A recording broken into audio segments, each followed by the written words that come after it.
5 seconds. Comments. மாண்புமிகு மன்ற தலைவர் அவர்களே, பெரியோர்களே, பாரம்பரியமும் புகழும் படைத்த இந்த மாமன்றத்தில் விவாதத்திற்கு எடுத்துக்கொள்ளப்பட்டு இருக்கின்ற மருத்துவம் மற்றும் பொது சுகாதாரம் பற்றிய மானிய கோரிக்கைகளின் மீது மாண்புமிகு உறுப்பினர்கள் தங்களுடைய மேலான கருத்துக்களை இங்கே தெளிவாக குறிப்பிட்டு இருக்கின்றார்கள். இந்த விவாதத்தில் கலந்து கொண்டு சிறந்த கருத்துக்களை எடுத்து வைத்தவர்களுக்கும் குறைகளை சுட்டிக்காட்டி அவற்றை நிவர்த்திக்க வேண்டுமென்று கேட்டுக்கொண்ட ஏனைய சக உறுப்பினர்களுக்கும் என்னுடைய மனமார்ந்த பாராட்டுக்களை தெரிவித்துக் கொள்கிறேன். இந்த துறையில் குற்றங்களே நிகழவில்லை என்று நான் வாதிட மாட்டேன். என்ன காரணத்தால் என்ன தவறு நேர்ந்தது, அது எவ்வாறு தீர்க்கப்பட வேண்டும் என்று உறுப்பினர்கள் கூறுகிற போது அதை நாங்கள் மனப்பூர்வமாக ஏற்றுக்கொள்கிறோம். அவ்வாறு இல்லாமல் வேண்டுமென்றே குறை கூறி அவதூறாக பேசுகின்றவர்களை பற்றி நாங்கள் கவலைப்படவில்லை. இந்த நாட்டு மக்கள் அவர்களுடைய மனப்பாங்கினை புரிந்து கொள்வார்கள் என்பதை மட்டும் இங்கே நான் குறிப்பிட விரும்புகிறேன். தமிழக வரவு செலவு திட்டத்தின் மொத்த நிதி ஒதுக்கீட்டில் இந்த மானிய கோரிக்கைகளுக்காக சுமார் 9% ஒதுக்கப்பட்டிருக்கிறது என்பதை மிகவும் பெருமையோடு கூறிக்கொள்ள விரும்புகிறேன். அறிவியல் வளர்ச்சியின் பயனாக நவீன சிகிச்சை முறைகளினால் பல்வேறு வகைகளில் நோய் தடுப்பு பணிகள் மேற்கொள்ளப்பட்டு வருகின்றன. அது மட்டுமல்லாமல் வந்த நோய்களை குணப்படுத்தவும் தீவிர நடவடிக்கைகள் எடுக்கப்பட்டு வருகின்றன. நமது மாநிலத்தில் தனியார் துறையில் மருத்துவ வசதிகள் சமீப காலத்தில் பெரிதும் அதிகரித்துள்ளன. இருப்பினும் ஏழை எளிய மக்கள் தனியார் மருத்துவமனைகளில் சிகிச்சை பெற இயலாத நிலையில் இருக்கிறார்கள். அதனால் அவர்கள் அரசு மருத்துவமனைகளுக்கு வருகிறார்கள்.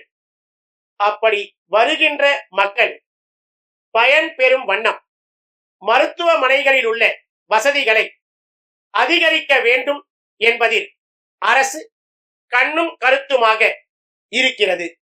என்னதான் திட்டங்களை தீட்டி அரசு நடவடிக்கைகளை எடுத்தாலும் இன்னும் நாம் இத்துறையில் முன்னேற்றம் அடைய வேண்டி இருக்கிறது. இருக்கின்ற நோயை கட்டுப்படுத்தும் போது புதிதாக இன்னொரு நோய் உருவாகிறது.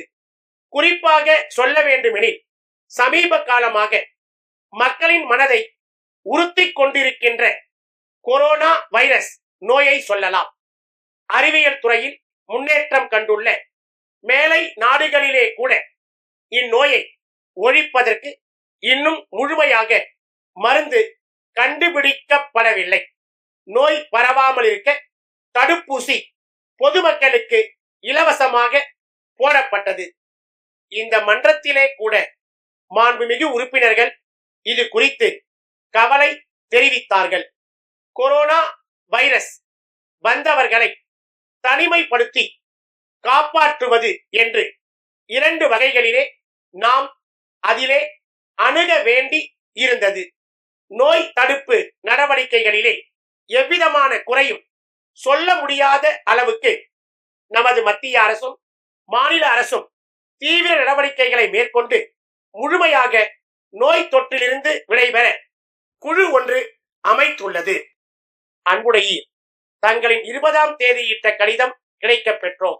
நேஷனல் பேருந்தின் மூலம் தங்களுக்கு அனுப்பி வைக்கப்பட்ட 10 கணிப்பொறிகளில் 2 மட்டும் சரியாக வேலை செய்யவில்லை என்பதை கேட்டு நாங்கள் மிகவும் வருத்தமடைகின்றோம்.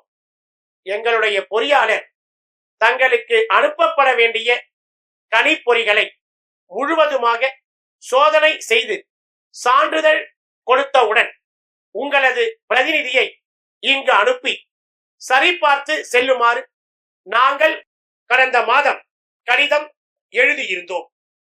அதன்படி நீங்களும் உங்கள் பிரதிநிதியை அனுப்பி எங்களது பொறியாளர் முன்னிலையில் கணிப்பொறிகள் அனைத்தையும் சரிபார்த்து சென்று திருப்தியுடன் ஒப்புக்கொண்ட பின்னரே அவற்றை நாங்கள் சிறந்த முறையில் பேக் செய்து சரக்கு பேருந்தில் பத்திரமாக அனுப்பி வைத்தோம். எங்கள் சார்பாக நாங்கள் எல்லாவித முன்னெச்சரிக்கை நடவடிக்கைகளையும் எடுத்துள்ளோம்.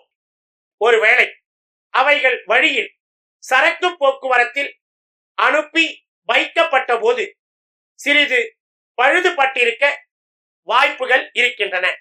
எனவே நாங்கள் எங்களது கிளை மேலாளரிடம் கலந்தாலோசித்து இது சம்பந்தமாக உடனடியாக தேவையானவற்றை செய்து தருகிறோம். நன்றி. தங்கள் நம்பிக்கையுள்ள